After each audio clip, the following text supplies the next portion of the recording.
राजधानियां डूबी इस बोतल के अंदर। परिवार कितने बर्बाद हो गए। कासगंज में गांव में कथा कर रहा था मैं। एक बुजुर्ग आए और मुझे आकर के बोले, गुरुजी एक निवेदन करने के लिए आया। उनके चेहरे से पता लग रहा था कि बहुत दुखी है व्यक्ति। मैंने उनसे पूछा, आप बताएं मेरे लिए मैं क्या सेवा कर सकता हूं। उन्होंने कहा, बोलते हो तो आपकी वाणी में बड़ा असर है।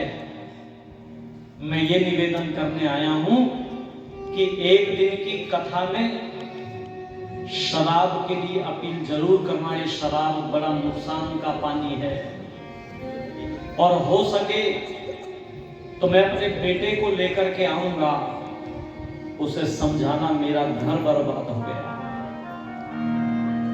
एक पिता के भाव सुनिएगा।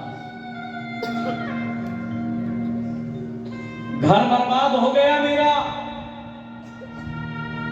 बेटा एक एक घूंट पीता था कभी कभी, अब वो रोज शाम को आता है तो शराब के नशे में धुत आता है। मैं निवेदन करने लगा हूं, ये शराब शरारत का पानी है, बर्बाद कर देने की निशानी है। अमीचंद शराब की वो बोतलें तोड़ रहा है, फेंक दी उसने शराब की बोतलें। और एक जो दूसरी स्त्री घर में रखी हुई थी, उसे कह दिया, तुम जहां जाना चाहती हो चली जाओ। और अपनी ससुराल पहुंचा। सत्संग किम न करोति पुंसाम, मैं चर्चा करने लगा हूं क्या करता है सत्संग। अपनी ससुराल पहुंचा और अपनी पत्नी को जाकर के कहता है, सुमित्रा घर चल, मैं तुझे विवाह ले जाने के लिए आया हूं। पत्नी ने कहा, घर कहां है वो तो मैं खाना बना दिया आपने, घर तो कभी मान करके गई थी, मैं कभी घर हुआ करता था वो पतिदेव, अब वो घर नहीं रहा। नहीं, मैं अब वैसा नहीं रहा हूं, तो घर चल। बोले, नहीं, पहले भी आपने कई बार मुझे ऐसा कहा है, पर वही गिरा पतनाला। पंचों की बात सर माथे पतनाला वहीं गिरेगा। हाथ पकड़ लिया अमीचंद ने अपनी पत्नी का और यूं बोले, सुमित्रा मान भी जाओ तो घर चलो। माताओं झटके से हाथ छुड़ा लिया और यूं बोली, नहीं जाऊंगी मैं तुम्हारे साथ में। और जब झटके से हाथ छुड़ा लिया तो अब अमीचंद भर भरा करके रो पड़ा और घुटनों के बल बैठ गया, हाथ जोड़ करके यूं बोला, सुमित्रा अब मैं वैसा नहीं रहा, अब मैं हीरा बन करके दिखाऊंगा, तू घर चल, तू घर चल। और मैं तेरे पैर पकड़ता हूं। जैसे ही पैरों की तरफ हाथ चलाए ना अमीचंद ने, ये मेरी माताएं, ये करुणा की, ममता की, त्याग और तपस्या की साक्षात प्रतिमूर्ति हैं। इनको देवी इसीलिए तो कहा जाता है, इनको देवी इसीलिए कहा जाता है। जैसे ही अमीचंद ने पैरों की तरफ हाथ चलाए तो देवी ने हाथ पकड़ ली और यूं बोली कि मैं पत्नी तुम हो नाथ मेरे, पैरों को लगाओ ना हाथ मेरे, ये सुमित्रा तेरी रानी है, मेरे प्राण पति, ये सुमित्रा तेरी रानी है, मेरे प्राण पति। मैं पत्नी तुम हो नाथ मेरे, पैरों को लगाओ ना हाथ मेरे, सुमित्रा तेरी रानी है, मेरे प्राण पति, ये सुमित्रा तेरी रानी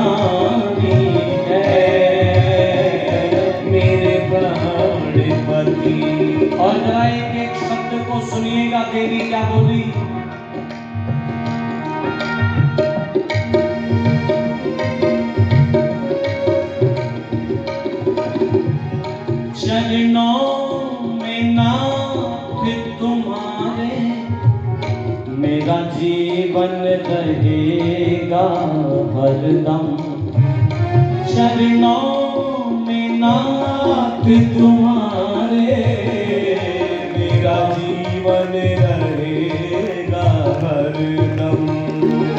सर के हो ताज मेरे सांसों की हो तुम ही सरगम। सर के हो ताज मेरे सांसों की हो तुम ही सरगम। सर के हो ताज मेरे सांसों की हो तुम ही सरगम। मैं हूँ दिया तो है दिया, मैं बाती तेरी तो है दिया, मैं बाती तेरी ज्योत भक्ति की जलानी है। मेरे प्राणपति ये सुमित्रा तेरी रानी है। मेरे प्राणपति ये सुमित्रा तेरी रानी है। मेरे प्राणपति ये सुमित्रा तेरी रानी है। मेरे प्राणपति मेरे प्राणपति मेरे प्राणपति मेरे प्राणपति।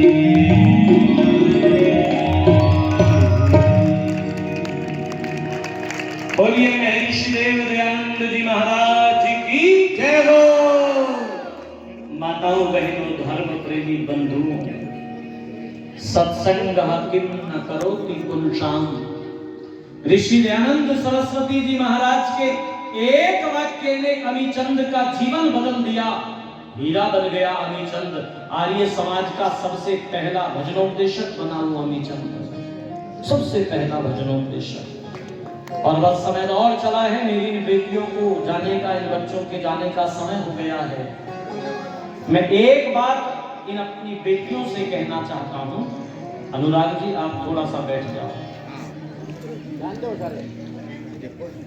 मैं अपनी इन बेटियों से एक बात कहना चाहता हूं। कुसंगः किम न करोति पुंसाम। सत्संग बहुत कुछ कर सकता है, सब कुछ कर सकता है, पर सावधान रहना, कुसंग भी बहुत कुछ कर सकता है। सावधानी बरतना, कोई तुम्हें छल करके ना ले जाए, कोई तुम्हें बहका ना ले, उससे अपने जीवन को सावधान रखना। जब कभी मन में भय, शंका और लज्जा उत्पन्न होने लगे, सुनो मेरी तरफ देखो सब बच्चे, तुम तक आएगा प्रसाद नहीं तो रोक दूंगा मैं। और मैंने एक बात कही थी, बेटा ये वाला प्रसाद तो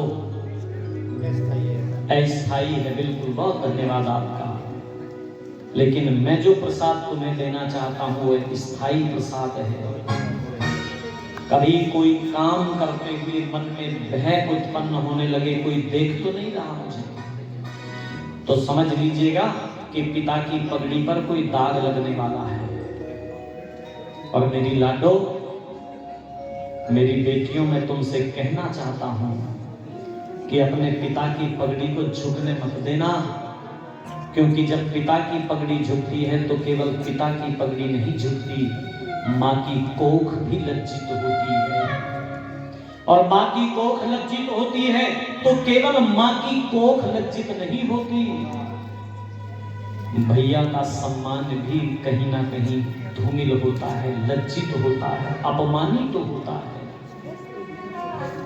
ये जो 13 से लेकर के 20 तक की उम्र है, ये बहुत नाजुक उम्र है बेटा। बहुत सारे छलावे छलने के लिए कहीं राह में मिलेंगे, तो छले मत जाना। अपने जीवन को बहुत सुरक्षित रखना। कभी मन में भय, शंका, लज्जा उत्पन्न होती हो तो नहीं करना उस काम को। मैं कहा करता हूं अपनी बेटियों से,